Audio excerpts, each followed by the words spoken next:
Harley Davidson is scrambling today as news of the 2025 Buell Super Cruiser hits Wall Street. Harley Davidson is reeling today with the news of the new Buell Super Cruiser, and the stock market is reacting to the news. From the opening bell, the market was in free fall. It's panic. Everyone's in panic. New Mexico, we have some work here to do.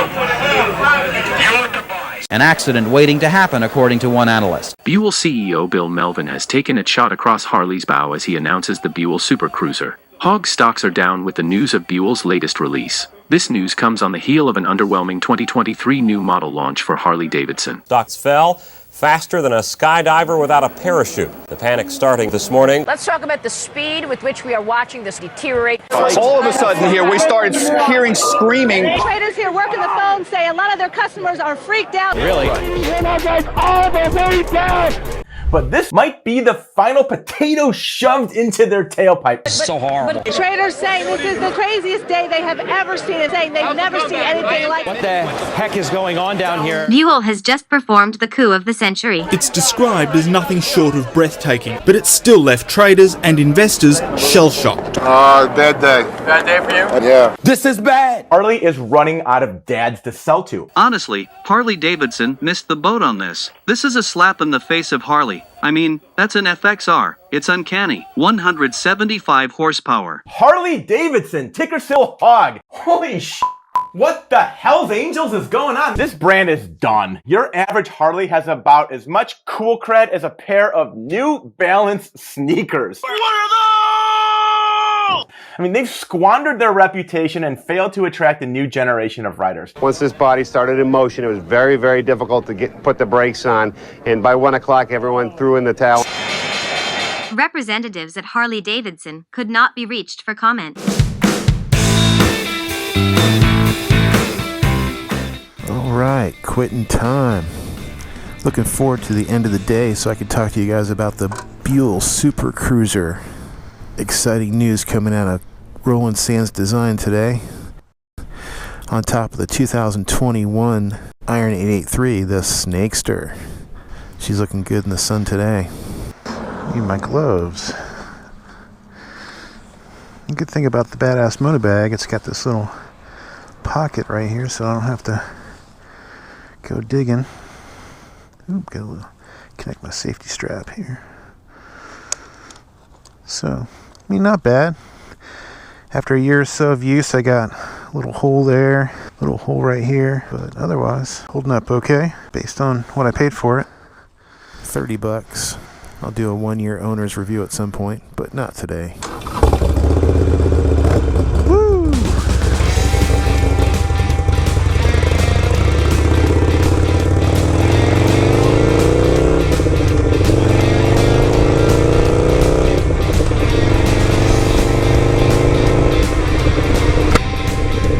Who knows if the Buell will sound as good as my Snakester does, but by the time 2025 rolls around, this will have a 1250 or 1275 kit in it. It'll have more displacement, but I could never make this bike 175 horsepower. And another thing I was thinking about is that by the time I put the 1250 or 1275 kit in this motorcycle, if I add up all the money I've spent on the bike, including the bike purchase price, I'm right around the same price as the Buell. If the Buell comes out to be $20,000, hate to disclose that information, but Sportsters aren't cheap. If you bought one in the last couple of years like I have.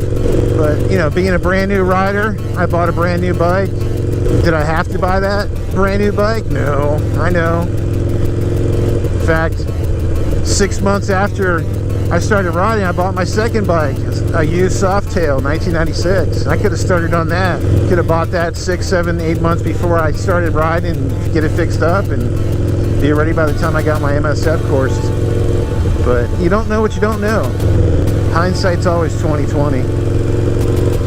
So, you know, can't cry over spilt milk or spent money. It is what it is. But one thing I've learned in life is whether you underpay or overpay, it's what you get out of it. And I've thoroughly enjoyed my Sportster. And I plan on keeping it. Even with the Buell. It's a different experience, I'm assuming. You get a rev high on that Buell according to the specs. where its peak torque and peak RPM is.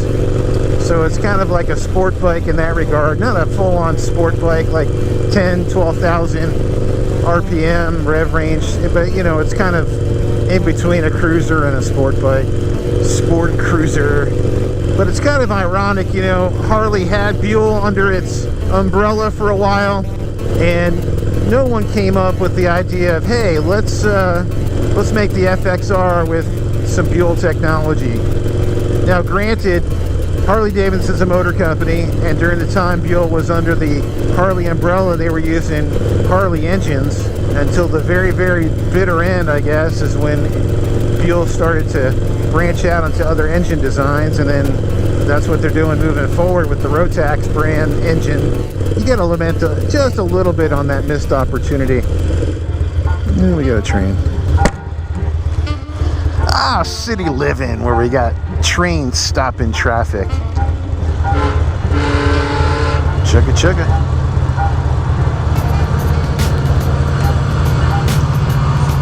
It's a little commuter train that runs from Sanford to downtown Orlando, down to Disney and back. Pretty cool.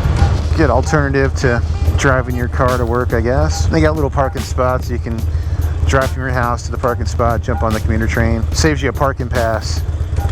Did Buell stop HD in their tracks with the announcement of the Super Cruiser? I think so, and I'm going to tell you why.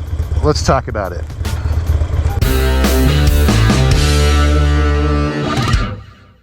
A lottery ticket, an opportunity to change your fortune, or whatever money can buy. For a $1 investment, you'll receive a piece of paper that could be exchanged for millions and millions of dollars in return, or offer you just a moment of wishful thinking.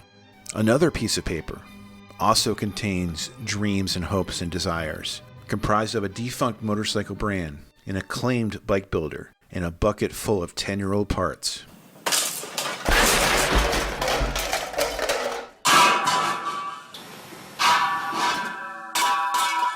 And a feel-good concept. For a $50 investment, you might have the opportunity to own a motorcycle with impressive specifications, eye-catching appeal, equal to no other in the current cruiser market space. Which one do you invest in?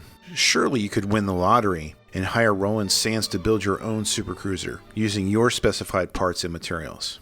Perhaps you do both. Because the risk is so low and the payoff so high, what's the worst that can happen? A few moments of cathartic wishful thinking as you dream of what could be? You spent more money on less, haven't you? Super Cruiser. Bill approached me about building a Super Cruiser. I don't think that was the name yet, but it was kind of like, hey, what can you do with the new Buell motor? We have the ability to build a cruiser now. This is a unique opportunity. And he called us and thought we'd be a good fit for building a concept bike for Buell. And what does Buell look like? What does the future of Buell motorcycles look like? So I drew up a sketch and I was like, I think that this is probably the right thing for, you know, for the culture, for the two-wheel culture right now. I think this is the right vein. I did one sketch and I sent it over and he's like, build that bike. And so it was kind of like serendipitous, I guess. It was just like, it just made sense. It made all the sense in the world. I mean, for me, I've always wanted to build a bike in this style that had a super bike level engine and suspension componentry. And, you know, from the beginning, Bill's like, use all the Buell components you can use because we have them. And the performance is kick-ass. And the performance is kick-ass. So here is a bike, and we really tried to utilize as much of the original Buell as we could, which was the motor, the swing arm, the suspension, the fork, the brakes, wheels. You know, the wheels, you know, the signature perimeter rotor in the front. So I think we did accomplish that goal, is to use as much as possible, the stock switches, controls, throttle housing, master cylinders, things like that. And then we kind of built around it. And as you can see, it is similar. You may feel that this silhouette is familiar to you. Right. And that's not by mistake. That's something that we purposely did. So here's what we know that Roland Sands design is bringing to the table. We know that the triple clamps and the steering dampener, the grips, and some bolt-on accessories are out of the RSD catalog. We know that the cowl and fairing is Memphis Shades Cafe fairing. They took ownership of that on an Instagram post. Buell's sourcing the motor from Rotax, which is an agreement that they have long-standing that's in their superbikes. It's the same engine. Their perimeter rotor, electronics, their swing arm, the brakes, the suspension, the throttle housing, the switchgear, the master cylinder is all from the Buell parts bin. Buell's coming late to the party. If in 2025 they successfully launch this product, they will potentially supplant Harley Davidson as the cruiser bike of choice for the performance-oriented customer. With a lighter, more powerful, more technologically advanced, and a more emission-friendly product than currently available from Harley Davidson. Eric Buell founded his namesake Buell brand in the mid-1980s.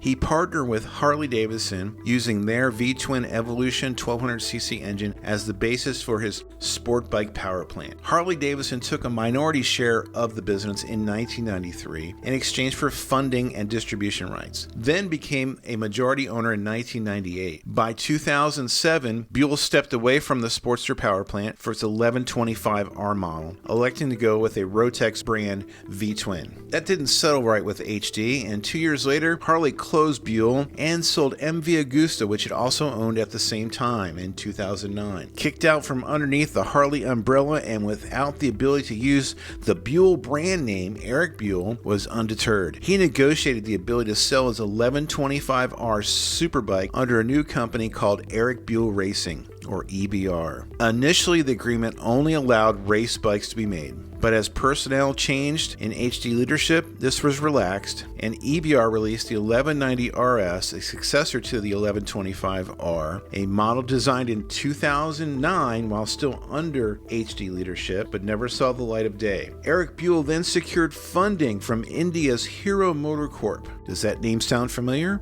Hero is the company who inked a deal in the fall of 2022 with Harley Davidson to manufacture Harley's new line of 350 and 500cc models that will soon take the position left open by the Street Series that ran from 2015 to 2020. With funding in hand in exchange for a 49% stake in EBR and permission from HD to launch road bikes in the US, the Eric Buell Hero Moto Partnership launched the 1190 RS in 2014, only to file bankruptcy a year later in 2015. Enter current Buell owner Bill Melvin, whose company Liquid Asset Partners, a bankruptcy acquisition specialist and a motorcycle rider himself, purchased the physical assets of EBR, and Hero paying cash for its R&D property and retreating with that intellectual property back to India. In 2019, Bill acquired the rights from Harley Davidson to use the Buell name, and Buell was relaunched.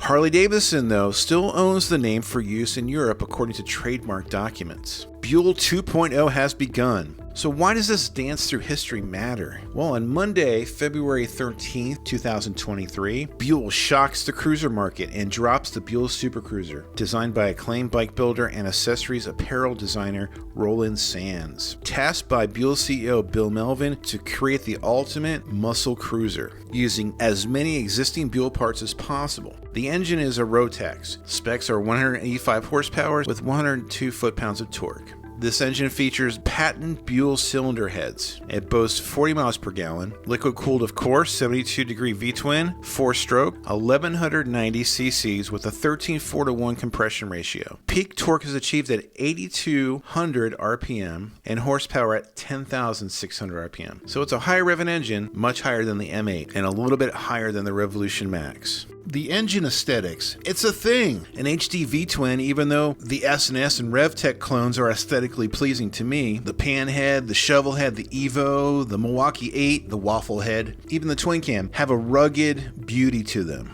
The Rev Max, on one side it's okay, and on the other side, not so good for my taste. The blacked out Dyna FXDX of the early 2000s, a great look. So the Rotex has that stamped metal look, kind of like Indian does with their water-cooled engines. The Indian air-cooled engines look a little bit better, but the water-cooled has that stamped metal appearance, and this has that same type of an appearance. Very industrial design looking, cast metal. So since it's water-cooled, there's no need for fins, so you don't have this beautiful architecture that requires fins. The Rotex power plant isn't going to win any beauty contests, if I'm to be honest. So what has Buell figured out with production materials, production tubing, that HD can't figure out? Well, with a little bit of research, you'll realize that the FXR frame eventually became the FL frame for the touring models that are currently on the market. Strip down a Road King and you'll quickly see the similarities. The front and rear wheels don't match because the wheel itself is a part of the braking system. Because the brake load never travels through the hub,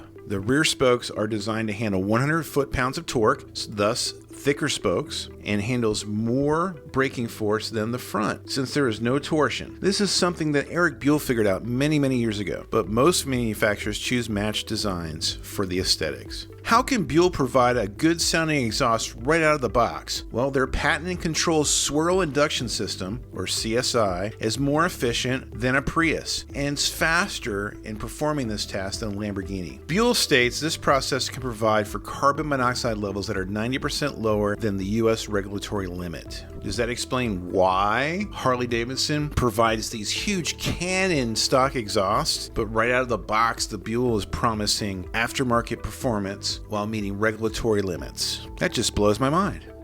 The TFT display, they're showing the old EBR display circa 2014. I'd love a display like that's on an Aprilia or a BMW, bright, colorful, but it's been disclosed that the Super Cruiser will consist of parts bin materials. So we'll have to live with circa 2014 EBR 5.25 inch low resolution touch panel. I wouldn't expect this tech based on its original design to feature as much as Harley's RDRS system or other competitors' offerings like Ducati during the 2025 model year. I assume that Buell will carry over the traction control features, the diagnostics, and the track data features from the most current software version. There's lots of unknowns about the bike. The clutch feel, the hand controls. Does it come with cruise control? I mean, it's a cruiser, right? Sissy bar mounting options, luggage mounting options, quick detach. Is that possible? I get it, that's a sports cruiser, but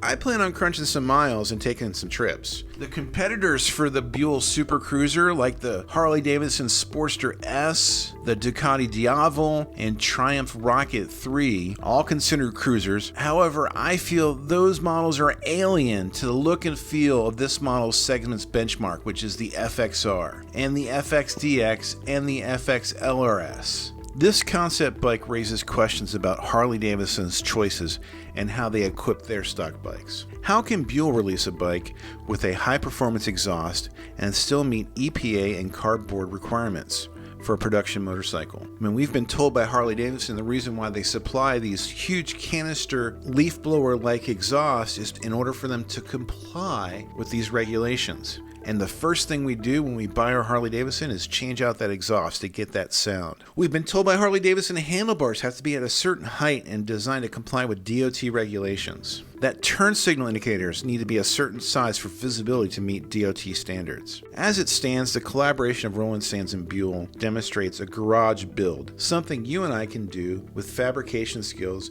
and access to parts. In fact, you can do it right now. No one is stopping you to get into your garage or partner up with a builder and create your own Super Cruiser. What's different about this announcement is that Buell is leading us to believe they'll make this bike for you at a cost upwards of $20,000 and deliver it to your door. And for $50, you can hold a production slot in the chance this bike goes to production. It's basically a lottery ticket, an opportunity. There is no guarantee that this model will ever exist, or a guarantee that the Buell Super Cruiser will ever look like this model. Any number of things can happen between now and the anticipated 2025 launch date. Global supply chain issues could force the delay, suspension, or cancellation of this project. Patent claims filed against the design, with ensuing litigation and a battle in court that could drag the release out for 5, 6, 7, 10 years until everybody forgets why they even thought about bringing bringing it to market? How solid is Buell financially? How can they employ people today without selling motorcycles? It was relaunched on paper in 2019. Who's paying the bills? How are they paying the bills? How will Harley Davidson respond with their own supercruiser, such as that, FXSR,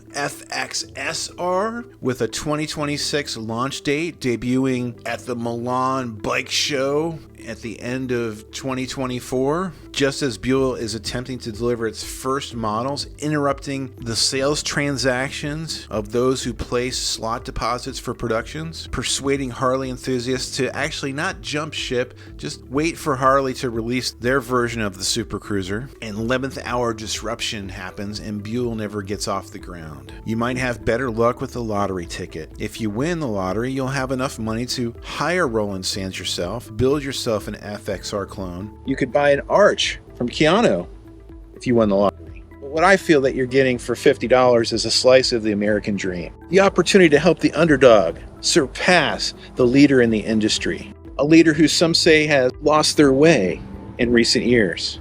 For me, I bought the lottery ticket and the $50 slot.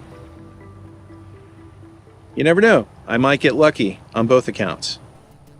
Stay tuned for an upcoming video next month after I meet with Buell in person at Daytona Bike Week and we get some answers to these questions that I have and shed some more light on this Super Cruiser model. I'm Kenny Quest. Thanks for watching. If you like Harley Davidson products, the Harley Davidson lifestyle, follow my channel where I embark on a journey of a lifetime, diving headfirst into motorcycle culture, modifying my Harley Davidson motorcycles, traveling, and having a good time. If you like my vibe, I encourage you to subscribe. See you next time. Kenny Quest Show News, where you hear it second.